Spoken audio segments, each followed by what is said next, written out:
Dans notre prochain reportage, vous allez voir 4 plongeurs en apnée qui se prennent pour Jacques Mayol, comme dans le film Le Grand Bleu. Ils vivent leur passion au rythme de leur souffle, dans le silence bleu de l'eau. C'est surtout une pratique mentale, déjà au départ, type relaxation, baisser son rythme cardiaque, ventiler un maximum son corps en commençant par le bas du ventre et en finissant par la cage thoracique. Et ensuite, quand on sent le moment d'y aller, je dirais un petit peu comme un compétiteur qui est prêt à faire son 100 mètres ou un plongeon, c'est le moment d'y aller, quoi.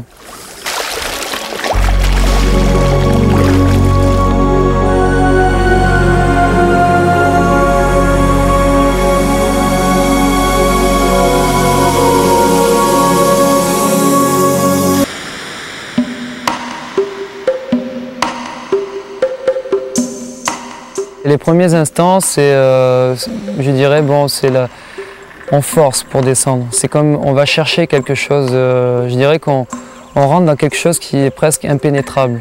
Puis une fois que la pénétration est faite, surtout dans les 5 premiers mètres, la pression se fait de plus en plus forte sur le corps. Donc le volume d'air est de plus en plus concentré, ce qui fait que la descente se fait de plus en plus rapide. Au début, l'apnée a vraiment commencé avec Jacques Mayol et Enzo Maiorca sur le no limit, c'est-à-dire que le but était de descendre avec une gueuse, un gros poids, et de remonter avec un ballon. C'est ce qu'on a revu un peu dans le film Le Grand Bleu.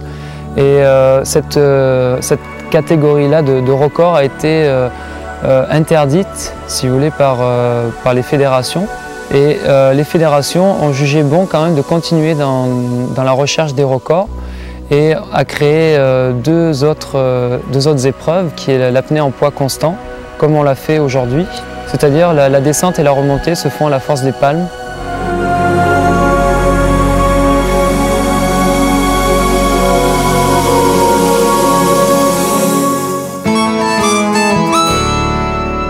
À la semaine prochaine. Ciao!